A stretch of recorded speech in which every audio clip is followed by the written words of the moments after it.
రథం కాలిపోతే ఏమైంది? ఇంకో 40 లక్షలు పెట్టి తరతరాల చరిత్ర అండి అది. రథం అంటే తమాషగా ఉందా? రథం కాలిపోతాం.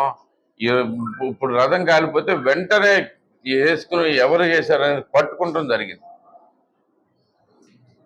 అది ఉండాలి. అది మానేసి కనీసం దాని గురించి ఆలోచన కూడా లేకుండా పిచ్చి మాట అనేది రాకుండా పిచ్చిగా మాట్లాడటం అనేది దళితుడికి ఇంకా ఇంకా పోదు కూడా ఇంకా అంతే.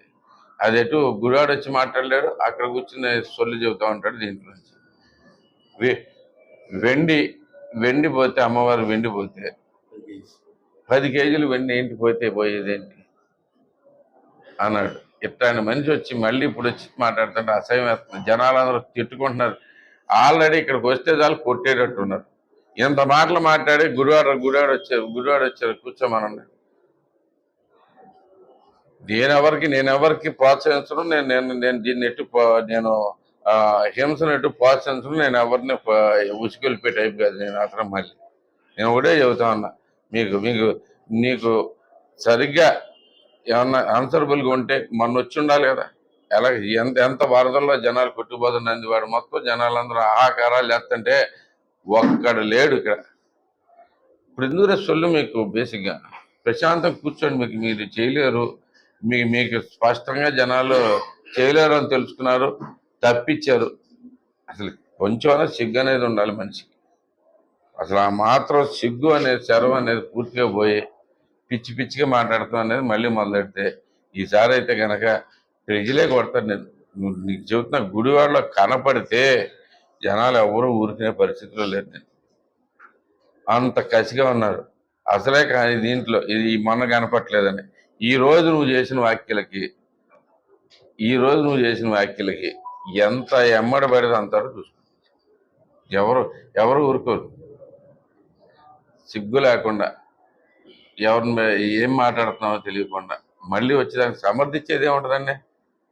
ఇది కలవలేదు, కలిసే అవకాశం లేదు, కలుస్తానికి తప్పు జరిగింది ఏమైనా చెప్పుకోవాలి. అంతేగాని పెద్దాన్ని మళ్ళీ చంద్రబాబు గారు ఏదో రాజకీయం చేస్తున్నానంట. ఏం రాజకీయం జరుగుతుందండి దాంట్లో? జనాల మనోభావాలు దెబ్బతిన్నాయి. ప్రజలు చంద్రబాబు గారు ఒక్కళ్ళు చెప్పినంత మాత్రాన నిజం లేకుండా సెంట్రల్ గవర్నమెంట్ నుంచి ప్రతి ఒక్కళ్ళు ఇన్వాల్వ్ అయిపోతారా? అన్ని టెస్టులు చేపిస్తారా? టెస్టులు చేసిన రిజల్ట్స్ ఉన్నాయి, ఎదురుగుండా కనపడుతుంటే ఇంకెలాంటి పిచ్చి మాటలకి మీరు మీ జీవితాలు పోగొట్టుకున్నారు. అట్లానే మళ్ళీ ఇదే పిచ్చి మాటలకి మళ్ళీ తీసుకురాకండి. ఆ 11 కూడా పోతే 0లోకి వస్తారు. బేసిక్గా రెడీ అవ్వండి. ఇంకొకసారి మాత్రం ఈ పనికి మాలిన ఎమ్మెల్యే, మాజీ ఎమ్మెల్యేకి చెబుతున్నాం, మళ్ళీ ఇట్లాంటి పిచ్చి మాటలు మాట్లాడితే మాత్రం ఊరికినే పనే లేదు. మేము ప్రైవేట్ కేసులు అయినేస్తాం. ప్రతి ఒక్కళ్ళని నుంచోబెట్టి మీకు ఆన్సరబుల్గా చేస్తాం. తింగరాశాలు మాత్రం మానేసేయండి. This is the final warning. Thank you. ఎన్నో రోజులు ఉండేవి అంటే అన్ని రోజులు కూడా ఉండి చాలా అద్భుతంగా ఉండేది తిరుపతిలో. సడన్గా దాంట్లో ఇలా బంధు కొవ్వు లాంటివి కలిసాయంటే రకరకాల పిచ్చి మాటలు ప్రతి ఒక్కరు నోటికి వచ్చినట్టు ఏదో ఒకటి మారుతూ ఉంటాడు. ఇప్పుడు తప్పు జరిగిన దాన్ని ఎప్పుడైనా కానీ తప్పు ఎందుకు జరిగింది, ఎవరి ద్వారా జరిగింది, అది జరగకుండా ఉండాల్సింది అనేది చెప్పడం. రాష్ట్ర ప్రజలు, ప్రత్యేకంగా గుడివాడ ప్రజలందరూ ఎంతో ఆనందంగా ఉంటే ఒక పనికిమాలిన ఫేస్ చూడాల్సిన అవసరం లేకుండా ఈ పకోడీల బండి వాడిని ఇంకా చూడాల్సిన అవసరం లేదు మనకి అని చెప్పి దరిద్రం వదిలిపోయింది అనుకుని హ్యాపీగా ఉంటే మళ్ళీ అవకాశం దొరికిందని చెప్పేసి గబగబా వచ్చేసి మళ్ళీ ఏదో పిచ్చి మాటలు మాట్లాడుతూ ఉన్నాడు. ఇక్కడ మా దౌర్భాగ్యం కొద్దీ గుడివాడిని 20 ఏళ్ల పాటు నరకం చూపించిన మనిషి ఈరోజు వచ్చి మళ్ళీ ఏంటి రకరకాల పిచ్చి ప్రాలాపాలు మళ్ళీ మొదలెట్టాడు. అరే బాబు, మీకు ఆల్రెడీ చెప్తా ఉన్నాను, ఇంతకు ముందు కూడా జరిగింది, ఇప్పుడు మళ్ళీ జరిగింది. ప్రజలందరూ బాధలో ఉన్నారు. ఏంటి తప్పు జరిగింది, ఎంత దుర్మార్గంగా అత్యంత పవిత్రంగా భావించే మన తిరుపతి లడ్డు, తిరుపతి కోసం మనం ఆల్రెడీ మద్రాసులో కొంత పార్ట్ కూడా వదిలేసుకున్నాం. ఆంధ్రులకి అత్యంత ప్రీతిపాత్రమైన దైవం, అలాగే దేశం మొత్తం మీద అత్యంత ప్రీతిపాత్రమైన దైవం, అందరికీ ఇష్టమైన దైవం. అలాంటి దైవాన్ని ప్రసాదంలో కల్తీ జరిగింది అనేది ప్రతి ఒక్కరికి తెలిసిందే. అందరూ క్లియర్గా స్పష్టంగానే అర్థం చేసుకున్నారు. నార్త్ ఇండియన్ పేపర్స్తో సహా, ఇంగ్లీష్ పేపర్స్తో సహా ప్రతి ఒక్కరు రాశారు. వీళ్ళకి ఈసారి పద్దాక ఎల్లో మీడియా అంటానికి కూడా ఆస్కారం లేకుండా మొట్టమొదటిగా వచ్చిందే నార్త్ ఇండియన్ పేపర్స్ నుంచి, ఇంగ్లీష్ పేపర్స్ నుంచి. సో ఎంత దారుణాలు జరిగి జనాలందరూ బాధలో ఉంటే అసలు ఏం చేయాలో అర్థం కాని పరిస్థితి. మీరు ఒకసారి ఆలోచించుకొని, జరిగిపోయింది. ఎంతో పవిత్రంగా మనం అసలు తిరుపతి లడ్డు అంటే మహాప్రసాదం. నేను యుఎస్లో ఉన్నా కానీ తెప్పించుకునేవాడిని. ఎన్నో రోజులు ఉండి, అంటే అన్ని రోజులు కూడా ఉండి చాలా అద్భుతంగా ఉండేది తిరుపతి లడ్డు. సడన్గా దాంట్లో ఇలా పంది కొవ్వు లాంటివి కలిసి అంటే రకరకాల పిచ్చి మాటలు, ప్రతి ఒక్కరు నోటికి వచ్చినట్టు ఏదో ఒకటి మాగుతూ ఉంటాడు. ఇప్పుడు తప్పు జరిగిన దాన్ని ఎప్పుడైనా కానీ తప్పు ఎందుకు జరిగింది, ఎవరి ద్వారా జరిగింది, అటు జరగకుండా ఉండాల్సిందని చెప్పడం మానేసి, ఎవరో అనుకుని చేయలేదో ఏదో మాకు తెలియజేసామని చెప్పడం మానేసి, ఇప్పుడు దాంట్లో తప్పేముంది, దీంట్లో ఇదేముంది అనే టైప్లో మాట్లాడుతూ అనేది ఇంకా మళ్ళీ స్టార్ట్ అయిపోతుంది. ఈ దరిద్రాన్ని తలుచుకుంటే నాకు అసలు అసహ్యం వేస్తుంది. ఇంకా ఏంద్రా బాబు, బేసిక్గా ఇక్కడ గుడివాడ వచ్చే ధైర్యం లేదు, గుడివాడ వచ్చి జనాల ముందు నుంచున్న ధైర్యం లేదు, గుడివాడలో వరదల్లో మునిగిపోతే వచ్చి కనీసం పలకరిచ్చేంత ధైర్యం కూడా లేదు. ఎందుకంటే జనాలే తన్నేటట్టున్నారు. ఎంత దుర్మార్గంగా అంటే ఒక్కసారి మీరు ఆలోచించుకొని అన్వయించుకోండి. ప్రతిదీ ఏదో నాకు 50,000 మంది తెలుసు అన్నాడు, ఇంకొక 70,000 మంది పేర్లు పెట్టి పిలుస్తా అన్నాడు, ఏ ఊరైనా బండి వేసుకుని ఇట్టే వెళ్ళిపోతా అన్నాడు, రకరకాల మాటలు చెప్పాడు. అలాగే నాకేమీ తెలియదు అన్నాడు. నేను 11:00కల్లా ఎలక్షన్ రోజు 11:00కల్లా వెళ్ళిపోతానని చెప్పాడు. 10:00కల్లా టికెట్ కొనుక్కుని ఎయిర్పోర్ట్కి వెళ్ళిపోతానని చెప్పాడు. అన్నీ గుర్తున్నాయి జనాలకి. వస్తాడేమో అడుగుదామని చెప్పి గుడివాడ ప్రజలు కూడా గుడివాడ ప్రజలందరూ అంత కసిగా ఉన్నారు. ఇంత దరిద్రుడు ఏంట్రా నువ్వు అనిపించవటానికి. అట్లాంటి మనిషి వచ్చి ఈ రోజు వచ్చి మళ్ళీ ఇక్కడికి రాకుండా, గుడివాడ రాకుండా గబగబా అక్కడక్కడ తిరిగేసి ఎవరికైనా సేఫ్గా ఉండే ప్లేసులు చూసుకుని, దాంట్లో ఎవరు అడిగే ప్రశ్నలు ఎదురు ప్రశ్నలు అడిగే అవకాశం లేని ప్లేసులు ఉంటాయి కదా, అట్లా కూర్చుని ప్రెస్ మీటింగ్ పెట్టేసి వెళ్ళిపోతాడా? అసలు బుద్ధి ఉందా నీకు? మంచిగా జనాలు బాధలో ఉన్నారు, చేతి నిండా కట్టుకుంటే భక్తులు ఎవరు? దీంతో అలాగే గడ్డాలు పెంచి విభూతులు పెట్టుకుంటే భక్తులు అనుకో. ప్రతి మనిషిని, ప్రతి వారి భావజాలాన్ని, వాళ్ళ భావాలని, వాళ్ళ కష్టాలని, వాళ్ళ బాధల్ని అర్థం చేసుకుంటాం అనేది మినిమం అవసరం. ఒక భక్తుడికి ఉండాల్సిన లక్షణాలు ఏమాత్రం లేవు. ఇంతకు ముందే అంత చెత్త మాటలు మాట్లాడాడో ఒకసారి మీరు అందరూ గుర్తుపెట్టుకోండి. ఆంజనేయులు చెయ్యి ఎరిగిపోతే ఏమవుద్ది, బొమ్మే కదా అన్నాడు. మీరు కావాలంటే వీడియోలో ఉన్నాయి, చూసుకోండి మీరు. అసలు ఆంజనేయులు చెయ్యి ఎరిగిపోతే బొమ్మే కదా. బొమ్మ అండి, విగ్రహం బొమ్మని ఏ హిందువు ఒప్పుకోరు. కనీసం హిందువులు కాకపోయినా క్రిస్టియన్స్ అయినా కానీ నేను గ్యారంటీ చెప్తున్నాను, మనోభావాలను గౌరవించాలని ప్రతి ఒక్కరికి ఉంటుంది. బొమ్మ అనేది అనుకుంటాం అనేది, బయటికి ఇంత పిచ్చిగా మాట్లాడతాం అనేది ఇంకెవరు. నీకేం రోగం వచ్చింది? ఏమైనా క్యాన్సర్ వచ్చిందా నీకేమన్నా? ఎక్కడ దాక్కున్నావు? నీకు ఈ దుర్మార్గుడు ఇష్టం వచ్చినట్టుగా 20 సంవత్సరాలు మన గుడివాడిని దోచుకున్నాడు, మన ప్రజలను మోసం చేశాడు. అందరూ కూడా సిద్ధంగా అండి, ఆడెప్పుడు వస్తాడు, వచ్చిన తర్వాత తాడ తీద్దాం, పిచ్చి వేషాలు వేసి ఎక్కడో కూర్చొని మీటింగ్ పెడతాం, రమ్మంటున్నాం. ఎందుకంటే ఈ రోజున ఒకటి గుర్తుపెట్టుకోవాలి, మక్కిలు కొడతాడంట. అది చెప్పే భాష కొడాలని. యాడి మక్కిలు ఎరగొట్టలేదు, ఈడి మక్కలు, వాళ్ళు నీ మక్కలు ఎరగొడతా సిద్ధంగా ఉన్నారు ఇక్కడ గుడివాడలో. అది గుర్తుపెట్టుకో. ఎవడో తప్పు చేశాడంట, మక్కిలు ఎరగొట్టలేదే అని చంద్రబాబు అడుగుతున్నాడు. వాళ్ళు నీ చేసిన తప్పులు 20 సంవత్సరాలు నీ మక్కలు ఎరగొడతాడు గుడివాడిపై సిద్ధంగా ఉన్నారు. అది గుర్తుపెట్టుకోవాలని చెప్పి నేను కోరుతున్నా. అదేవిధంగా ఈ రోజున ఈ అంశాన్ని ఏదో డ్యామేజ్ అయిపోయిందని చెప్పి ఏదో విధంగా డైవర్ట్ చేస్తానికి ప్రయత్నం చేస్తాడు జగన్మోహన్ రెడ్డి. వాళ్ళకి జరిగిన తప్పు దీంట్లో మన కాలంట్లో తప్పులు అయితే దాని మీద శిక్షించాల్సింది ఎవరైనా సరే. గతంలో ఇప్పుడు కూడా 50 సంవత్సరాలు ఒకే సంస్థ మనకి బెంగళూరు నుంచి సొసైటీ ద్వారా వస్తుంది. రివర్స్ టర్నింగ్ పెట్టావు. ఈ టర్నింగ్లు ఏమైనా ఇవన్నీ దొంగలందరూ తీసుకొచ్చి దోషేస్తాకే కదా. అటు పోలవరం కానీ గుళ్ళు కానీ ఏది వదల నువ్వు. ఖచ్చితంగా రాష్ట్ర ప్రజలు ఈ విధంగా వాగితే మీ గుండె కొట్టేస్తాకి సిద్ధంగా ఉన్నారు. Thank you.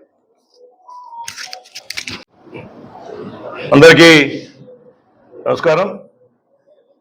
ఈ రోజున వెంకటేశ్వర స్వామి ప్రపంచ స్థాయిలో గుర్తింపునున్న దేవాలయం. అటువంటి వెంకటేశ్వర స్వామిని కించపరిచే విధంగా ఈ 420 జగన్మోహన్ రెడ్డి కొడాలి నాని కలిసి ఇష్టం వచ్చేట్టు మాట్లాడుతున్నారు. గతంలో చెప్పాను, ఈ సొల్లు కౌలు చెప్పి కాలం గడిపేశాడు 20 సంవత్సరాలు. నిన్న జగన్మోహన్ రెడ్డి మాట్లాడుతున్నాడు, 17 ట్యాంకులు వచ్చి రిజెక్ట్ అయినాయి కదా గతంలో. మేము అడిగేది ఒకటే, కొడాలి నాని జగన్మోహన్ రెడ్డిని ఏదైతే గుజరాత్ లో ఉన్న ప్రపంచ స్థాయి ల్యాబ్ ఏదైతే ఉందో NDDB, వాళ్ళు సేకరించిన శాంపిల్స్ ఎక్కడై? గుళ్ళో ఉన్న శాంపిల్స్. ట్యాంకర్లు అయితే పాస్ అయితేనే గుళ్ళోకి వెళ్తుంది. వీళ్ళు ఎంతసేపు తప్పుదో పట్టిస్తాకి ప్రజల్ని. ట్యాంకులు కొన్ని రిజెక్ట్ అయినాయి. అప్పుడు గతంలో బాబు గారు ఉన్నప్పుడు ట్యాంక్ రిజెక్ట్ అయినాయి. అదే ప్రొసీజర్ అని చెప్తున్నాడు వీడు. వీడికి బుర్ర పెరగలా. వాళ్ళ ఈ సొల్లు కౌలు చెప్పి 20 సంవత్సరాలు కాలం గడిపేశాడు. ఇంకా టైం అయిపోయింది. వాళ్ళు గుడివాడ రాలేక, గుడివాడ వస్తే ఎవరైతే భూములు కబ్జా చేశాడో, ఎవరైతే రామప్రసాద్ అని పేరుతో పెట్టుకుని కళ్యాణవనం పక్కన భూములు అమ్మి అవన్నీ 22లో పెట్టించి మోసం చేశాడు. ఇది చీటింగ్ కేసు. వీళ్ళందరూ రెడీగా ఉన్నారు, మా దగ్గరికి వచ్చారు. మేమున్నా చట్టపరంగా మీరు వెళ్ళండి, మేము మీకు అండగా ఉంటామని. కానీ ఎవరు కూడా ఆగేదెట్టు కూడా లేరు. ఎందుకంటే ఎప్పుడు వస్తాడు గుడివాడ ఎదురు చూస్తున్నారు. ఈ దుమ్ము దిలిపేస్తా. ఇప్పుడు 40 సార్లు తిరుపతి వెళ్ళాలని గుండు కొట్టించుంటాకి. ఇక్కడి నుంచి వెళ్ళవసరం, ఎక్కడ గుడివాళ్ళని కొట్టేస్తారు గుండు ప్రజలు. ఈ చెప్పే సొల్లుగా 40 సార్లు ఇవన్నీ వాళ్ళ దేవుణ్ణి అడ్డు పెట్టుకుని కూడా. గతంలో మనం చూసాం 20 సంవత్సరాలు వినాయక చవితి వస్తే విగ్రహాలు పెట్టి చేయటం, అదే దసరా వస్తే చేయటం, పూజలు చేయటం. ఈ దుర్మార్గుడు కేవలం దీన్ని అడ్డు పెట్టుకుని రాజకీయం చేశాడు. 20 సంవత్సరాలు దేవుళ్ళని అడ్డు పెట్టుకుని వాళ్ళ ఏ విధంగా మాట్లాడాడు? ఆంజనేయ స్వామి విగ్రహం చేయకపోతే ఏమవుద్ది? కొత్త విగ్రహం ఇస్తామని. అదేవిధంగా రథంలో 10 కేజీలు ప్రభుత్వ నష్టం లేదంట. బొమ్మ పోతే నష్టం లేదంటే వీడికి. వాళ్ళ ప్రజల మనోభావాలు దెబ్బతిన్నాయి. దాన్ని ప్రజల్ని ధైర్యం చేస్తాకి చంద్రబాబు నాయుడు గారు ప్రయత్నం చేస్తుంటే ఈ దుర్మార్గుడు ఈడును 420 జగన్మోహన్ రెడ్డి ఆ దేవుడి మీద నమ్మకారం లేదు. వీళ్ళు కేవలం మొన్న జరిగిన ఒక ఇష్యూ, ఎవరన్నా సరే తిరుపతి వెళ్తే ఒకవేళ అన్ని మతస్థులు వెళ్ళొచ్చు, తిరుపతిలో ఎవరిని అడ్డుకునేది లేదు. కానీ ఒక డిక్లరేషన్ ఇవ్వాలి. దాన్ని అడిగితే నీ అమ్మ మొగుడు కట్టించారా తిరుపతి అన్నాడు కొడాలి నాని, అన్నాడే లేదా? వాళ్ళు ఇటువంటి దుర్మార్గుడు అటువంటి భాష మాట్లాడి దేవాలయాల్లో ఆడికే ఉంది భక్తి. కేవలం రాజకీయాలను అడ్డు, ఈ దేవుళ్ళని అడ్డు పెట్టుకుని రాజకీయం చేయడం తప్ప రెండోది లేదా? అది ఖచ్చితంగా ప్రజలు నువ్వు చేసే తప్పుడు ప్రచారాలు ఎవరో నమ్మరు. ఎందుకంటే ఈ మన శాంపిల్స్ కూడా తీసుకొచ్చింది ట్యాంకర్లోంచి కాదు, గుడిలోంచి తీసుకొచ్చిన శాంపిల్స్ అయ్యి. అంటే అన్లోడ్ అయిపోయినాయి తర్వాతే కదా. ఆడు జగన్మోహన్ రెడ్డి ఏమన్నాడు? శాంపిల్స్ ఇంకా అవి టెస్ట్ చేసి రిటర్న్ పంపించామంటున్నాడు. ఎన్ని తప్పుడు ప్రచారాలు చేస్తున్నా నమ్మబాగని ప్రజల్ని. వాళ్ళ ఇంకోటి ఇదే అడుగుతున్నా, 100% కొడాలి నాని కేవలం మా స్వార్థం కోసమే ఈ విధంగా మాట్లాడుతున్నాడు. వాళ్ళు మేము డిమాండ్ చేస్తున్నారా? గుడివాడ పూజ చేస్తానన్నాగా వాళ్ళు తీర్మానం చేశారంట వైఎస్ఆర్సీపీ. అన్ని గొడవలోకి వెళ్ళి చంద్రబాబు నాయుడు గారికి బుద్ధి రావాలని. ఇవాళ గుళ్ళు అవసరంలా, ప్రజలే కోరుతున్నారు మీకు బుద్ధి రావాలని. లేకపోతే చిత్తబాతారు ఊళ్ళో కొట్టి ఏ నాయకుడిని అయితే సరే ఇది గుర్తుపెట్టుకోవాలి కొడాలని. వాళ్ళు చేసిన అరాచకాలు, దుర్మార్గాలు అందరూ కూడా ఎదురు చూస్తున్నారు ఎప్పుడు వస్తావా అని. ఖచ్చితంగా మేము ఎంత చెప్పినా సరే ఎవరో ఆగే పరిస్థితుల్లో లేరు. వాళ్ళు ఎక్కడో కూర్చుని మీటింగ్ పెడతాం కాదు. ఇవాళ మొన్న జరిగిన తుఫాన్కి ఎంతో మంది పేద ప్రజలు ఇబ్బంది పడ్డారు. వాళ్ళు అనేక సంఘాలు కావాలని చంద్రబాబు జీవిస్తున్నాడు. అక్కడ ఏం జరగలేదు. సిట్ అని వేస్తున్నారు. సిట్ అంటే ఎవరు? వాళ్ళ పోలీసులే కదా కూర్చుంటారు. ఇదంతా ఫేక్. అసలు అక్కడ ఏం జరగలేదు. అంతా బాగుంది. వైకాపా జగన్ ఎదుర్కోలేక అన్న దగ్గర అయిపోయింది కదా. ఆల్రెడీ 11 సీట్లకి వెళ్ళిపోయాడు. జగన్ ఎదుర్కోలేక, జగన్ ఎదురుపడలేక సిగ్గేసి మనకి కనీసం అసెంబ్లీ మొహం కూడా చూడట్లేదు. కనీసం జనాలకు మొహం చూపించుకోలేక ఇక్కడ అసెంబ్లీకి కూడా రావట్లేదు. వచ్చినవాడు ఏం చేస్తున్నాడు మీరే చూశారు. ఈ వరదల్లో బాబు గారు అలా పనిచేశారు. ఇంతకుముందు వరదలు వచ్చినప్పుడు జగన్మోహన్ రెడ్డి ఏం చేశాడు? మంచి తార్ రోడ్డు చూసుకుని, ఎక్కడ ఏమీ తేడా లేని తార్ రోడ్డు చూసుకుని, ఆ తార్ రోడ్డు మీద ఒక ఇదే వేయించుకుని, స్టేజ్ వేయించుకుని, స్టేజ్ మీద నుంచి పొలాలు చూసే అంత దౌర్భాగ్యం ఎవరూ చేయలేరు. అట్లాంటి వ్యక్తి ఆయన వచ్చి మన ఏదో చేయలేకపోతున్నాడు అంటే, ఎదుర్కోలేకపోతున్నాడు అనుకుంటాం. మరి పిచ్చితనం. అసలు అంటే మాటల్లో అర్థం లేకుండా మాట్లాడతాం. వీళ్ళకి అలవాటు అయిపోయింది. ఏ మాత్రం చెప్పే దాంట్లో విశ్వసనీయత లేకపోవడం అనేది వైసీపీ పార్టీ నైజం. ఇంకా అదే కంటిన్యూ అవుతుంది. దానికోసం ప్రజలు చీకొట్టారు. మళ్ళీ అదే పరిస్థితిలో ఉంటే వాళ్ళ కర్మ అనుకుని వదిలేయాల్సి వస్తుంది. ఎనీబడి స్థానికంగా ప్రాతినిధ్యం వహించిన రాజకీయ ఎమ్మెల్యే గారు గతంలో వరదలు వచ్చినప్పుడు కానీ ఇప్పుడు గురువార సమస్యల మీద మాట్లాడుతున్నారు. కేవలం కేంద్ర పార్టీ కార్యాలయానికి పరిమితం అయ్యి అక్కడి నుంచి ప్రెస్ మీట్లు పెట్టడానికి మాత్రం మీరు ఎలా చూస్తారు? ఇది నేను ఇందాక చెప్పా కదా, ఈ గుడివాడ వస్తే జనాలు కొడతారు అని భయం. అది చేసిన దుర్మార్గాలని తెలిసిపోతానే బయటకు వచ్చేస్తున్నాయనే భయం.